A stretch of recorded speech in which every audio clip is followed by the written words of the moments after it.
It was my first week at Viridian Dynamics, a name that felt as grand and imposing as the skyscraper it occupied.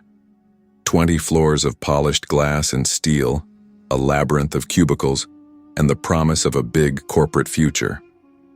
My new boss, a man named Mr. Harrison, had the kind of reassuring smile that made me believe all the good things I had heard about the company. "Welcome aboard, Mark," he'd said, shaking my hand firmly.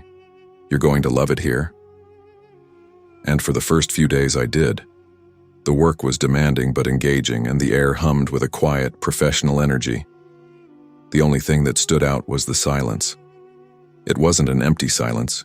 It was a curated, intentional hush, broken only by the soft tapping of keyboards and the occasional distant murmur. People didn't chat at the coffee machine. They didn't linger in the hallways. Everyone seemed to move with a strange, purposeful efficiency. I just chalked it up to American corporate culture, a focus on productivity above all else. The first oddity was the elevator. On Wednesday, I was heading down for lunch. I was the only person inside when the doors closed. I hit the button for the ground floor, but instead of descending, the elevator stopped on the 15th floor. No one was there. I waited, bewildered, before the doors slowly closed again. A second later, it stopped on the 10th floor. Again, empty. It continued this erratic journey, stopping at random floors before finally, almost reluctantly, taking me to the lobby. The digital display inside flickered with a static buzz, but I told myself it was just a glitch. Later that day, I was working on a presentation when my computer screen briefly glitched, and a jumble of letters and symbols flashed across the screen. I rubbed my eyes, thinking I was just tired. When I looked back, the screen was normal again, my presentation perfectly intact. I shrugged it off as a temporary bug in the system. But the most unsettling thing began to happen in the hallways. I'd be walking to the break room, and I would catch a glimpse of a coworker walking ahead of me. I'd turn a corner and they would be gone. Not like they had just walked into an office, but gone, as if they had simply vanished into thin air. I'd pause, confused, and then a moment later, I'd see the same coworker emerging from an office further down the hall, or at the end of the corridor. It was as if they were appearing and disappearing, their movements disjointed and impossible. I tried to tell myself it was a trick of the light, an illusion created by the office's sterile uniform design. I even mentioned it to a colleague, a friendly woman named Sarah, who worked in the cubicle next to mine. "Do you ever feel like the halls are playing tricks on you?" I asked, trying to sound casual. She just gave me a blank look. "What do you mean, Mark?" "Oh, nothing," I said quickly, embarrassed. "Just a long week, I guess." But it wasn't a trick of the light. The feeling of being watched was growing stronger with each passing day. The shadows seemed to lengthen just a little too much, and the silence felt heavy, as if it was waiting for something. And I was beginning to suspect that whatever was happening in the heart of this perfect, polished office building, I was the only one who could see it. The second week at Viridian Dynamics was when the subtle became sinister. The weirdness wasn't just a fleeting glitch anymore. It was a persistent whisper, a shadow at the edge of my vision that refused to go away. The elevator routine continued, but now it felt more personal.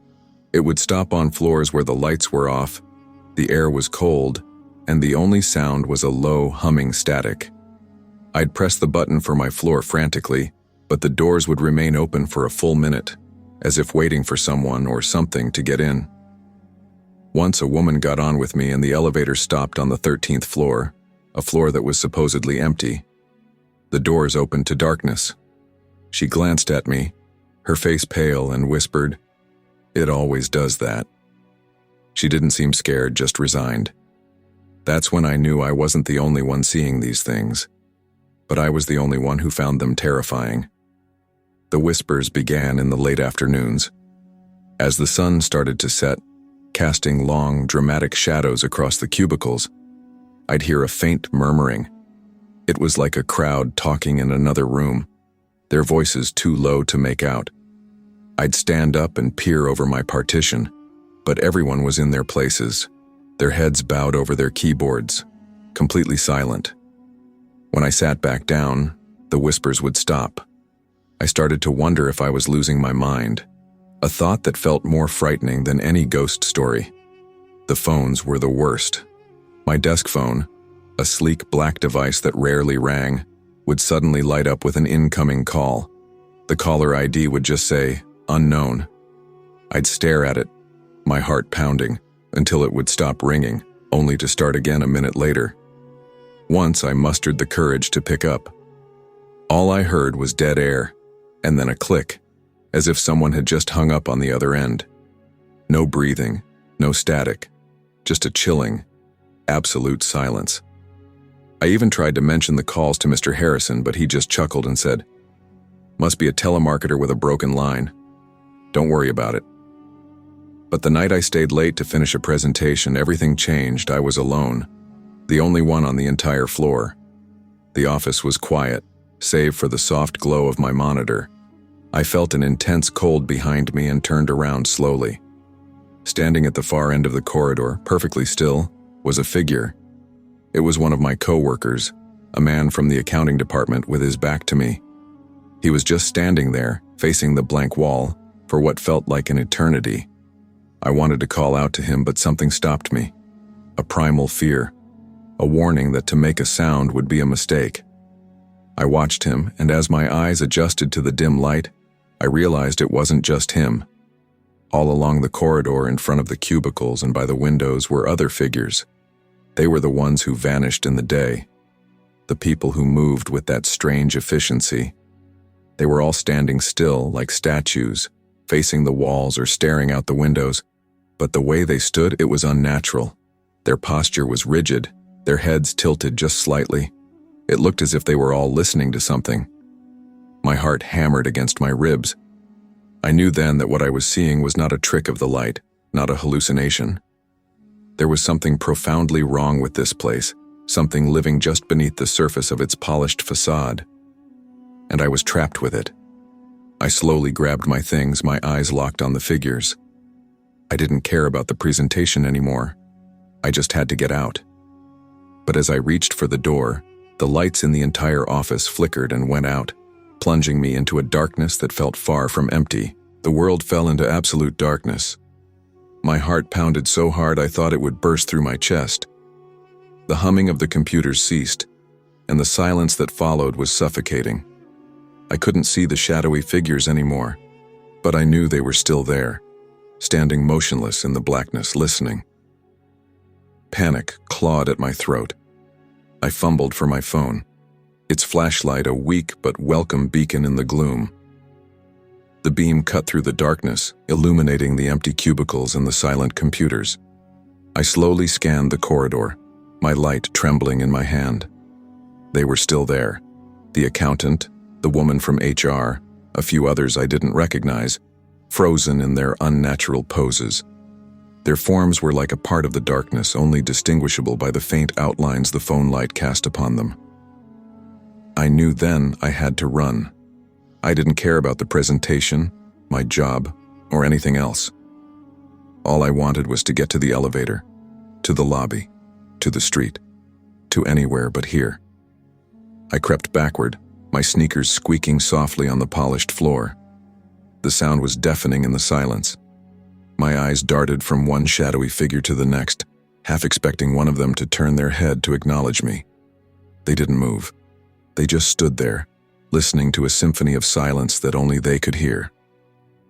I reached the elevator bank, my hand shaking as I pressed the call button. Nothing happened. The panel was dead.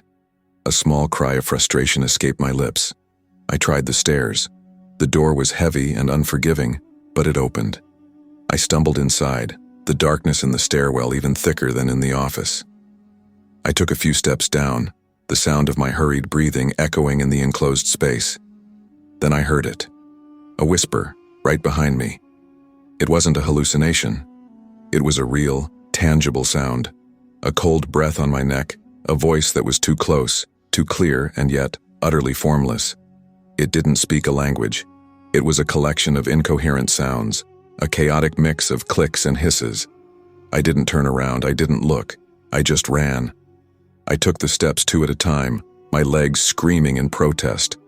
I could hear other sounds now, like a dozen people scurrying down the stairs behind me, their footsteps impossibly light.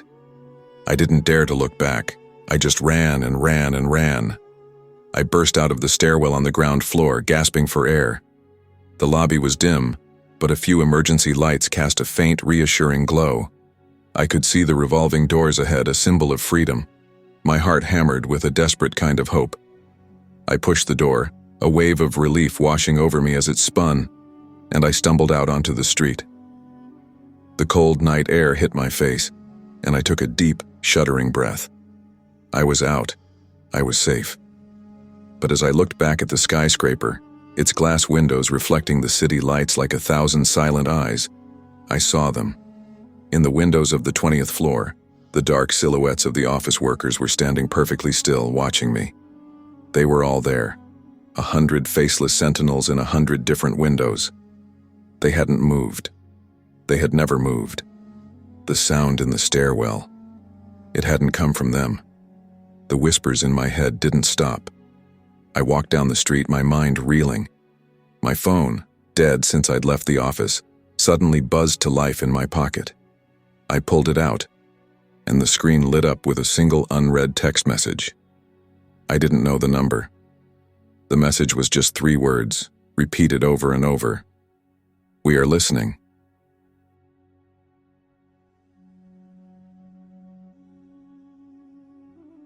The fluorescent lights of the office hummed a low, familiar tune as I typed away. It was past 8, and the vast open-plan space was eerily silent, save for the rhythmic clicking of my keyboard. I worked in a large IT company in the heart of San Francisco, a place where people lived and breathed code. Overtime was a part of the job, and tonight, I was the only one on the 15th floor, tasked with a server migration. My focus was absolute, but then an email notification popped up on my screen. The sender's name made me pause. Kevin Miller. I stared at it, a knot forming in my stomach. Kevin had been an engineer on my team, a brilliant guy who, 6 months ago, had inexplicably vanished. The company line was that he'd resigned suddenly, but the whispers in the break room said he'd simply walked out one evening and was never seen again. I clicked on the email, my curiosity overcoming my unease. The subject line was simply, "Urgent." The body of the email contained a single chilling sentence. "The 3rd floor server room power relay is faulty. Don't go near it." I leaned back in my chair, a cold shiver running down my spine. This had to be a system error, a bizarre bug in the email server. Maybe a ghost account had somehow been reactivated. Still, the message felt too specific to be random. I told myself I was being paranoid. The power relay in the 3rd floor server room was a real thing, but the chances of a former employee's account sending me a warning about it seemed impossible. I tried to ignore it, to chalk it up to a late-night prank by a colleague I didn't know well. I went back to my work, but a minute later, another notification appeared. This time, the sender was Jessica Chen. Jessica had been a data analyst who had died in a car accident just a few months ago. Her death had shaken the company. I hesitated for a moment before clicking on this one, my hands clammy. The email was a blank message with just one attachment, a single corrupted text file. I downloaded it, and my antivirus software immediately flagged it as malware. I deleted it, my heart pounding. This was getting beyond a simple prank. The next email came from a name I recognized instantly, David Lee. He was a network administrator who had taken his own life a few weeks after Kevin's disappearance. The subject line was, "Watch out." The body was a single, cryptic phrase. "The lights in conference room B will flicker at 9:07 p.m. Do not enter." My eyes flickered to the clock on my screen. It was 9:05 p.m. My breath hitched. This was no bug. This was a message. A warning. I had 2 minutes to decide if I was going to dismiss this as a cruel, elaborate hoax, or if I was going to believe that the dead were trying to save me from something. The air in the office suddenly felt thick, charged with an unseen energy. I stared at the email, my mind racing. As the minutes ticked by, I froze, staring at the clock. 9:06 p.m. A simple test. If the lights in conference room B didn't flicker, I could breathe a sigh of relief, delete the emails, and call a cab home. If they did, well, I didn't want to think about what "if they did" meant. My eyes darted across the silent office. Conference room B was 50 feet away, a glass-walled box at the end of the hall. Every part of me screamed to run, but a morbid curiosity, an unshakable need to know if this was real, held me in my chair. 9:07 p.m. The lights above my cubicle flickered once. Then, across the office, the main lighting dimmed for a fraction of a second. I held my breath. My gaze was fixed on conference room B. Exactly on time, the bright white lights inside the room began to stutter, pulsing on and off in a frantic rhythmic sequence. The flickering grew more intense, casting spastic shadows that danced on the floor. It was a digital seizure, a frantic SOS sent from beyond. My phone rang, a loud, jarring sound in the silence. The caller ID was a blocked number, but I knew who it was. I hung up. A text message from the same blocked number appeared a second later. "The lights are a distraction. Don't go there. The server room is collapsing." I jumped to my feet, my heart pounding in my ears. The third-floor server room. Kevin's first email. I ran to the stairwell, my mind a blur of fear and disbelief. I had to get out of the building. As I flew down the stairs, another email came through. Sender, Lisa Tran. Lisa had been a systems administrator who disappeared a year ago. The subject line, "The stairs." The body of the email. "The fire alarm is disconnected on the 10th floor. Take the service elevator." I froze on the landing. The fire alarm. I hadn't seen the fire alarm panels as I ran by, but I trusted the message. This was no prank. This was a chorus of warnings from the dead. I turned and sprinted to the service elevator, a dingy, forgotten lift used for maintenance. I slammed the down button, my eyes scanning the hall, expecting to see a figure, a ghost, a shadow of the people whose messages were now my only guide. Nothing. The elevator doors opened with a groan, and I jumped inside, hitting the lobby button. As the elevator began its descent, my phone buzzed with an incoming call from an unknown number. I answered it, my voice trembling. "Hello?" Only static. Then, a low, guttural growl that made the hair on my arms stand up. The line went dead. I stared at my reflection in the polished metal of the elevator doors, a terrified man trapped in a box. I had survived the collapsing server room and the disconnected fire alarm, but I had a feeling that the worst was yet to come. I was listening to the dead, and something else was listening to me. The elevator felt like a coffin. I was trapped, my only companion a faint, menacing static that still echoed in my ears from the phone call. The descent seemed to take forever, each floor a ticking countdown to what I was sure would be my end. I pressed the lobby button again, as if the physical force of my finger could make the machine go faster. Then, the elevator stopped. Not with a jolt, but with a smooth, silent halt.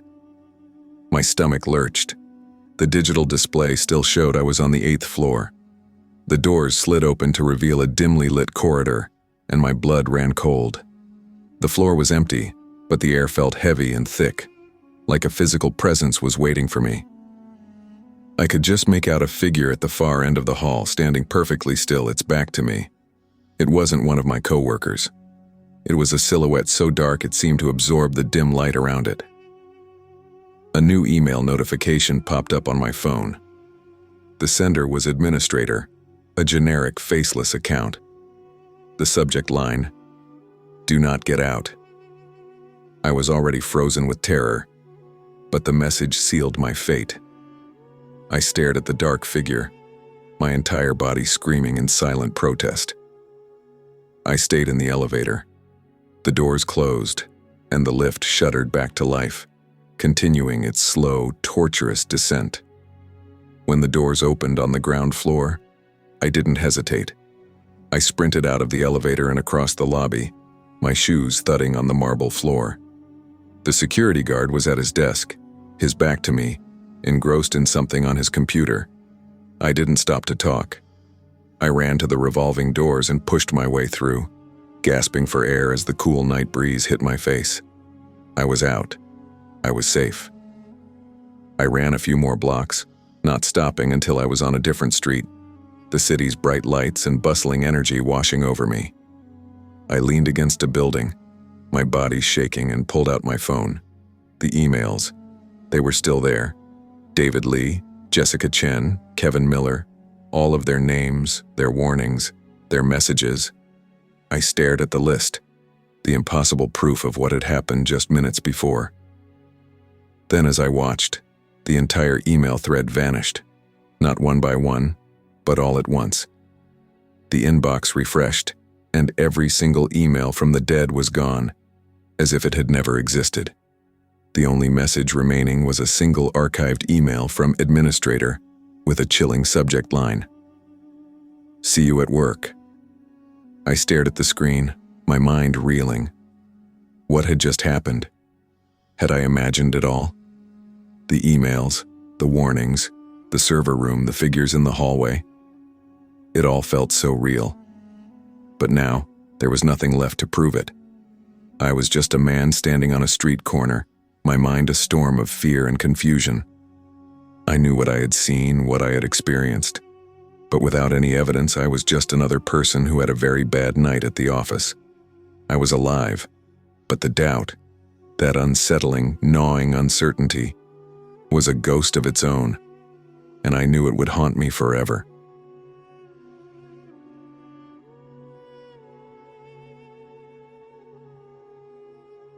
The New Jersey office of Consolidated Systems was a maze of cubicles and a hum of constant activity. I was a new hire, fresh out of college, and every day felt like a new adventure in corporate America. My desk was on the far end of the floor, a quiet corner with a window that overlooked the city. It was perfect except for one thing, the empty desk next to mine. It wasn't just empty, it was pristine. The monitor was off, the keyboard and mouse were neatly aligned, and there wasn't a single post-it note or stray pen. I'd asked my manager, a stern but fair woman named Ms. Davies, about it on my first day. "Oh, we don't use that one," she said with a dismissive wave. "Just a spare. You have everything you need, don't you?" The tone of her voice, a sudden change from her usual professional cadence, made me drop the subject. Over the next few weeks, I heard whispers about the desk. It was an unspoken rule that no one ever sat there.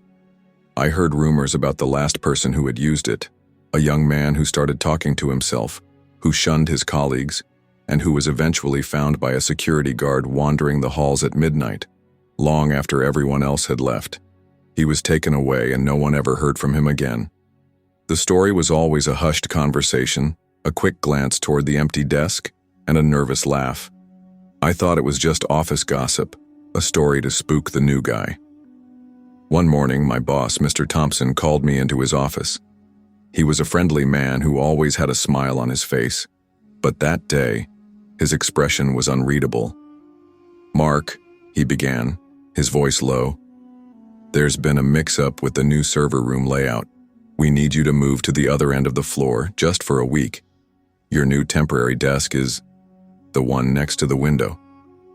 My blood ran cold. The empty desk. I tried to protest, to say I was fine where I was, but he just shook his head. "It's an order, Mark. We need this done. Your new keycard is at the front desk." There was an unspoken finality in his tone that left no room for argument. That afternoon, I moved my things, a simple box of files and a coffee mug. As I settled into the dreaded chair, I felt a strange chill, even though the office was warm. My first day at the new spot was uneventful, but on the second day I noticed it. My colleagues. Their behavior had changed. The friendly chatter had stopped. When I walked past my old friends in the hallway, they looked at me, their eyes quickly darting away, as if I were a stranger. I'd go for coffee, and the person who had been talking to me just moments before would suddenly turn their back. It was subtle, but it was there, a growing, unsettling distance between me and everyone else. I felt isolated, a ghost in my own office. That night, working late on a deadline, the feeling of being watched was overwhelming. I looked around the empty office. Nothing. I was alone. Or so I thought. The next morning, the office manager called me into his office, a look of grim concern on his face. He held up his tablet and my heart dropped to my stomach. It was a still shot from the office's CCTV camera. I was at my desk, my back to the camera, working. But I wasn't alone. In the chair next to me in the empty cubicle was a shadowy black figure, its head tilted as if it were watching me. It was sitting at the vacant desk, and I, a new employee, had been given the command to sit right next to it. My mind reeled as I stared at the CCTV image. It was me, a ghost in my own office, sitting next to a shadow. I looked at the manager, my voice a strangled whisper. "What is that?" He looked at me with a weary, knowing sadness. "That's why we don't use that desk, Mark. No one ever does." He didn't offer any more explanation. He just told me to go back to work, to pretend everything was normal. But how could it be? I went back to my desk, my skin crawling, every sense on high alert. I tried to type, but my fingers felt heavy and clumsy. I couldn't shake the feeling of an unseen presence, a chilling weight on the other side of my cubicle wall. The silence that had once been a peaceful part of the office now felt like a predatory hunter, a living thing that was watching and waiting.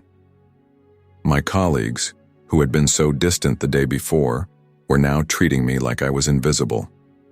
I would walk to the break room, and they would literally look right through me.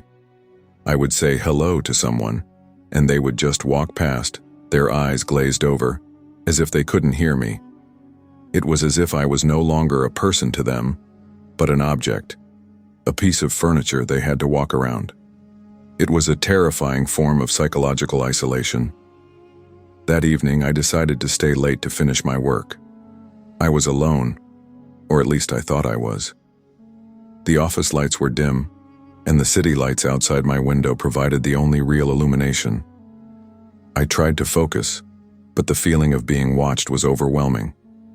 I couldn't help but glance at the empty desk next to me, its dark surface reflecting the city lights. I saw it then, not with my eyes, but with a horrifying flicker on my monitor. The cursor, which had been frozen for a moment, suddenly moved on its own. It typed a single word. "Listen." I gasped, my breath catching in my throat. I yanked my hands back, staring at the screen. The screen was static again, the word gone as quickly as it had appeared.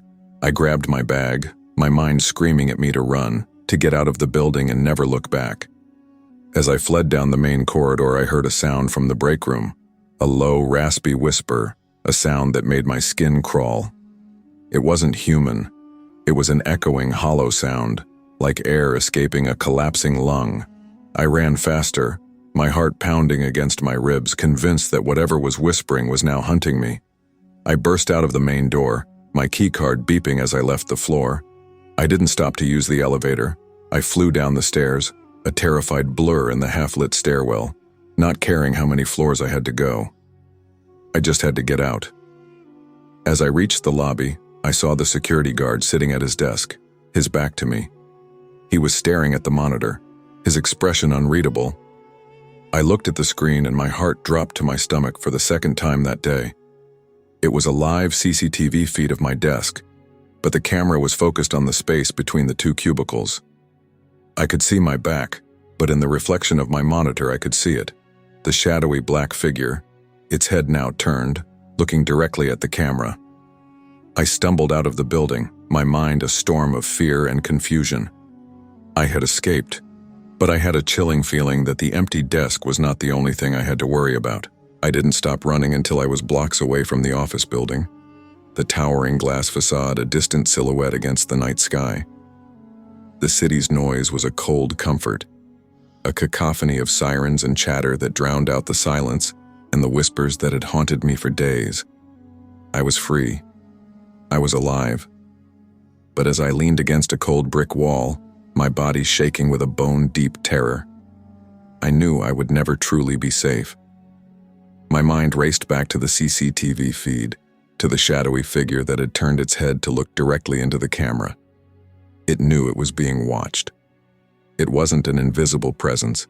It was a ghost with a consciousness, a malevolent entity that had chosen that desk as its throne.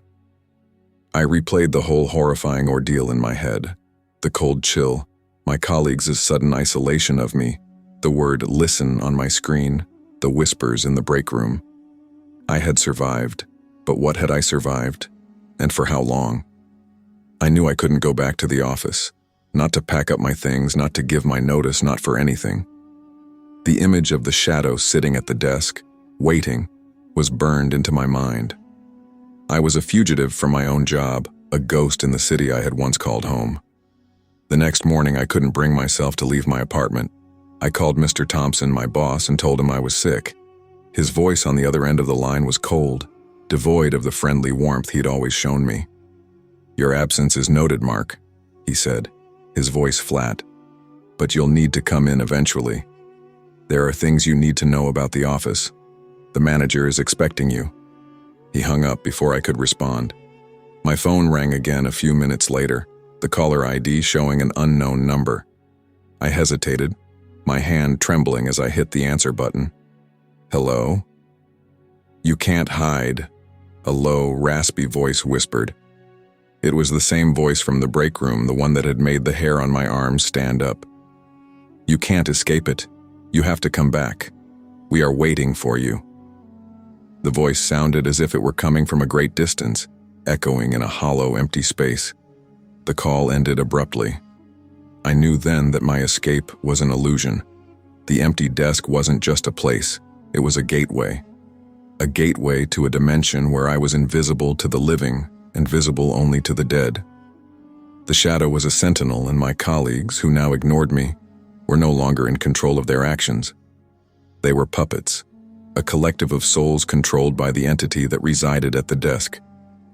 I was a prisoner not of the office but of my own mind, haunted by the memory of a dark figure that would never stop hunting me. I was home, but I was not safe. The empty desk had a new victim, and I was just a part of its collection.